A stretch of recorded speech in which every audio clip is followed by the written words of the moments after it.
Hey guys, welcome back to Legendary Tabletop. I'm Greg, your host, and today we continue our build series with our Mordheim in Lustria board. This is part 3 of our video series. This is our return of the Jedi as we continue on with this series. Now, we've built small pyramids, large temples, large pyramids.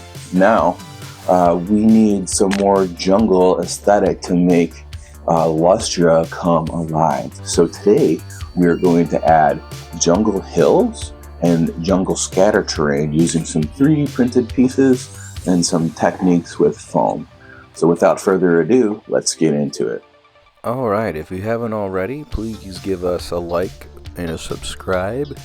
And going along with the last 2 videos that we made about Mordheim and Lustria, we are building the more natural parts of the terrain of the board, and we are starting with these nice hills, and I'm using the same grid pattern. So I have these bottoms that are made with 6x6 inches, and then I'm taking a bunch of the scrap pieces of this XPS foam, and I'm creating all sorts of little cliffs and elevation so that each of these hills has about 3 to 4 levels for models to climb up and down for interesting combat, and places to hide treasure and places to hide warpstone tokens. Now, grabbing my mask, opening a window, and starting some of just simple carving into the rock faces here. And I'm using sort of this vertical pattern for the rock face, and then the surfaces and the stone, I'm using the same sort of ground dirt, and it's, I guess, a sort of prehistoric cobblestone looking type pattern, and it will be going on all the surfaces of the flat surfaces where the models can rest. And then, as always, make sure that if you do use one of these hot wire tools, that you are safe and you doing this in a space that's properly ventilated, and that you also wear not just a mask but a respirator. So before you grab one of these, be safe and look online the proper safety tools, tips, and tricks. So now I am moving along here, and I put the pattern into all the pieces here, and eventually I do go back and change some of this, but we're gonna move forward and go on with the cobblestones, and we're just sort of basically repeating some of the design aesthetic of the rest of the Lizardmen city that we are building here for our Mordheim in Lustria board here, and just putting some nice cobblestones in here. And then we're going to do the same thing that we did with the large pyramids, where we're going to use a aluminum foil ball to kind of create more stone pattern and to imprint some of this carving into itself. And the foam is flimsy at this point too, so when I do that, I'm gonna brace it so I don't crush what I have built so far. So these are looking nice, and then I'm grabbing some latex caulking, and these tubes are about $1 to $3 a piece, depending upon where you get them here in the States. So a very inexpensive filler, and I found that a lot of the pieces that I use this on, with not just filling the little gaps and spreading things to make it appear more natural, but to actually cover all the surface of the foam, and then the combination of the melting of the foam with the hot wire cutter the caulking, solidifying, and then eventually the black paint and glue, a freedom paste sealant that we put on there. These pieces will become incredibly sturdy, very, very sturdy, and they'll last a long time compared to something that's just made with foam or cardboard and sealed with glue. Moving along now, I'm grabbing different rocks, pebbles, and sand, and we're going to use that to cover some of the caulking to make it look a little bit more natural, cover up some of our mistakes, and make it appear to be a bit more natural, so to speak. And it's coming along nicely, and I like to use tacky glue for this. It has just a nice tackiness to it. Obviously, it's just a little bit easier to work with for this. Now, after looking at this for a little bit, I decided that the rocks on the side, the rock face, looked a little bit too Minecrafty for my taste, and so I grabbed the thick melting tool, and then I went and made some parallel lines here, or horizontal, pardon me with my verbiage, and just to make this rock face appear a bit more natural, and the edges as well, I sort of made a curve inward to make, obviously, the rocks appear to be more organic looking. And we've reached a nice period here of the sand, everything, and I also put some sand in a few layers over the top of those rocks. So we did 2 layers, first pebbles, sand, and medium stones, and then moving on, we did another layer of sand on top for all of the other surfaces.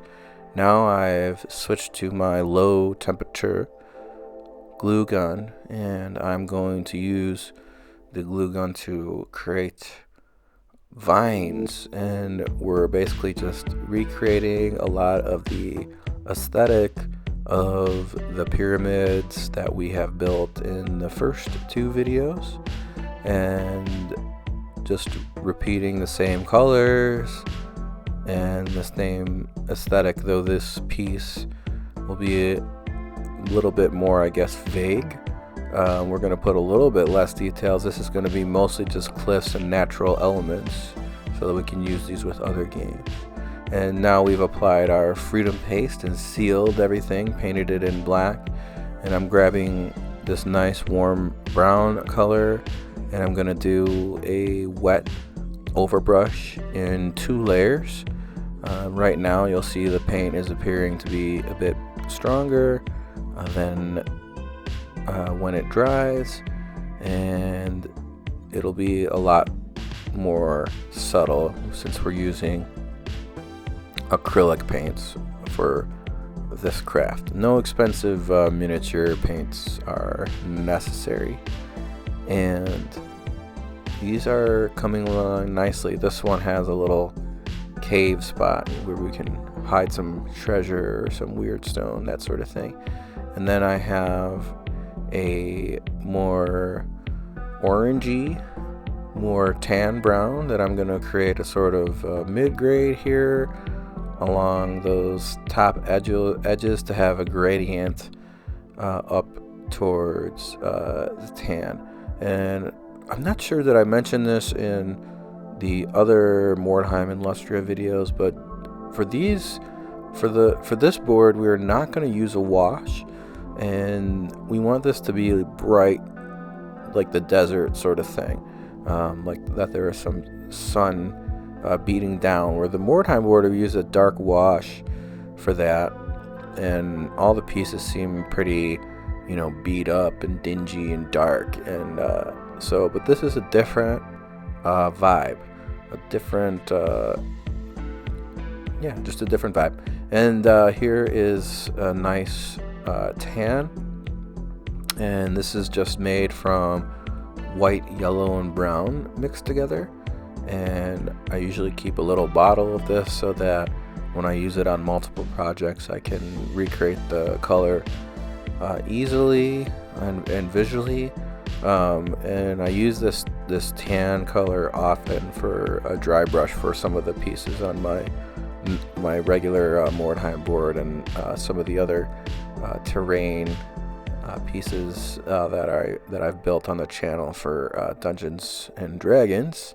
And yes, if you're still watching, give us the like, give us the subscribe, and check out other videos. Probably got about, I believe, around 40 videos on the channel about different crafts and miniature painting and battle reports and Mordheim and Dungeons and Dragons, Warhammer, one-page rules, that sort of thing. So if you're interested, please give those videos a spin. And now just taking a couple different tones of green and hitting these vines, and now we can be a little bit sloppy with this because the vines would have overgrown into little nooks and things, and there'd be moss and that sort of thing. And this is a nice contrast to the warm colors of the rocks and the sand in this jungle desert kind of area.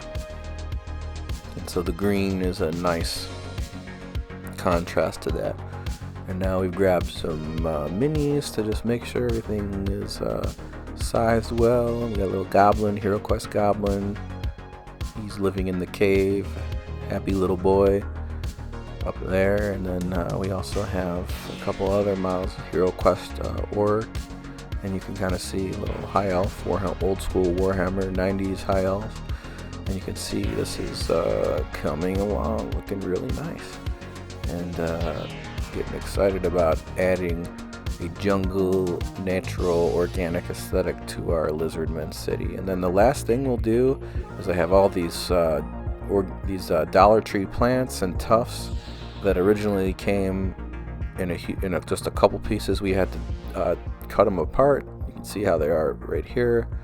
And when I made my first video, I just spent like 3-4 hours one day and just cut up a gazillion of these so that I could use them for this whole jungle build. And I'm just going to use my low temperature glue gun and start adding some of these plants. Now I'm going to add a little bit more plants than I would add onto the buildings to just go with the nature vibe here. And these ended up looking really nice on there. And if I ever see these again at the craft dollar store, I'm gonna grab a few more, because there's more buildings that we're gonna eventually build for this city, because we want a whole 4x4 Mordheim board now. So we're moving along here, and we're gonna basically do what we just did,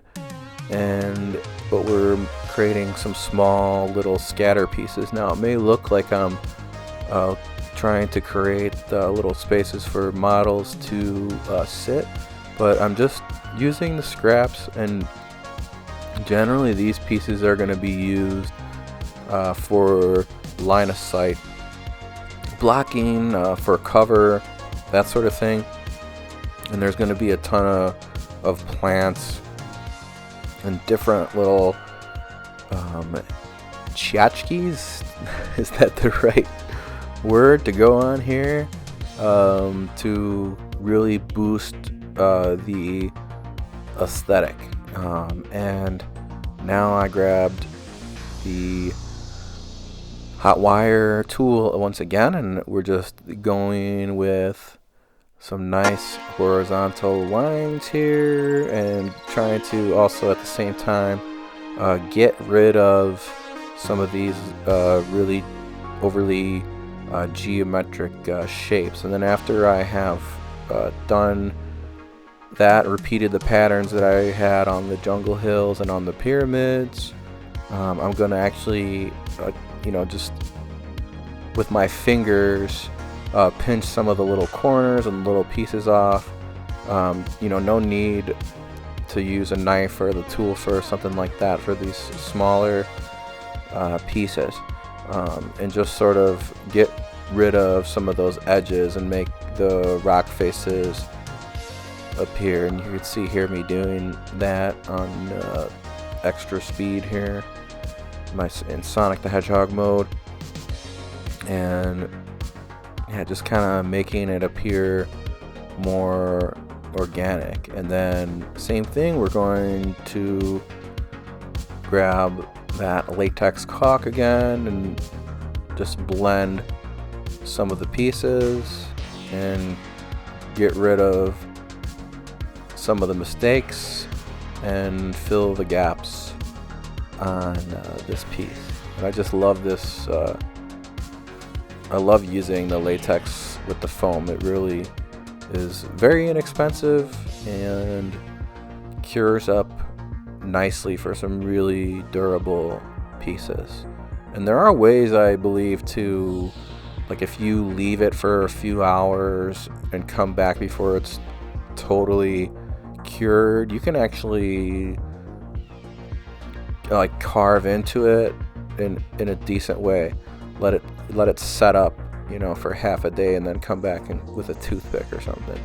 And I believe too, I've seen people actually like imprint it and stamp patterns on to the caulking. So it's a nice little inexpensive tool to have in our little kit, so to speak. And then I have some of these nice little pieces from One Page Rules, and 3D printed details are just really nice when you want to just speed through a project really quick. And then something here like these sloppy foam rocks, these little pieces definitely add enough to make this interesting and create a story. And One Page Rules is a really great little subscription service, and with the armies and miniatures that you get monthly with them, they also give you little scatter terrain, large terrain, that sort of thing. So you get a really good bang for your buck, and I believe it's like $10. I've been subscribed to them for years. Now I have like so much stuff from them, like I couldn't even print it and all. And if you have seen the videos before from our series here, this Mordheim and Lustria series, you'll see a lot of Lizardmen models, and those are all from One Page Rules as well. Now we're using some of the same little pieces that we had made too for the pyramids. So the rocks, pebbles, sand, and then also these little Dollar Tree beads and these little green stuff skeleton or skulls, which you can see. And the beads are supposed to be sort of like terracotta. They look really good as like 28 millimeter size vases and stuff, like a very Indiana Jones type vibe. And then grabbing my low temperature glue gun once again and getting some vines going here. And this is an easy way to get some vines. Now the size of this works for terrain, but if you are going to do vines on your minis, this won't work as well. But I found that you can make little green stuff tubes and roll them in your fingers, and that works really well to make vines if you want to use them for a miniature. Now we've used our Freedom Paste, 100% American made, sealed this up, and now we're beginning, and we're going to do the same paint job that we did on the Jungle Hills in order to make this all match. You know, the idea being that when the Lizardmen built their little city, their little town, everything was made from the rocks that were there. So brown undercoat and with a heavy brushing, and then the tan over the top of that, more of a dry brush. 2 tones of green on the ivy applied in a very sloppy way, some of it overlapping and getting onto the rocks themselves, but that's okay. It makes everything appear to be a bit more organic in nature, and then letting that dry, applying the green, the light green. And if there's anything that you are curious about in these builds, check out the other videos. I'm sure that since we're repeating the aesthetic on these buildings many times, that if there's something that was missed out in the footage, it'll be in the other 2 videos, because we've painted all the buildings the same paint job. And yeah, it's really coming along nicely, and this could be used for all sorts of different games, Warhammer, etc., one-page rules, that sort of thing. But this is Mordheim in Lustria, and there's more to come. We're going to build a lot more cool buildings. Now, I got these inexpensive model train palm trees off of that Temu website, and they were pretty inexpensive, and they look not bad. And then in combination with the plants that we had harvested from the plastic Dollar Tree plants we've cut for the other videos, we're gonna glue those on here using the glue gun. And the last thing we'll do is use some of this homemade flocking, and that'll make this project complete.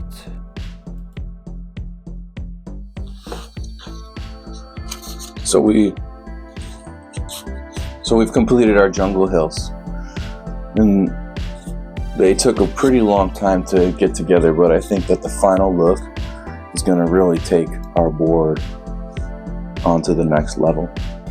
And they could be used in multiple situations. They could be used for Star Wars, Legion, Warhammer, that sort of thing, D&D. But I really like how this is turning out. So if you haven't checked out the other Mordheim videos on the channel, please check out. This is our 3rd video, obviously, so there are 2 other Mordheim and Lustria videos, and there are more to come. And if you haven't, hit the like, hit the subscribe. And without further ado, thanks for watching, and we're gonna roll that beautiful bean footage.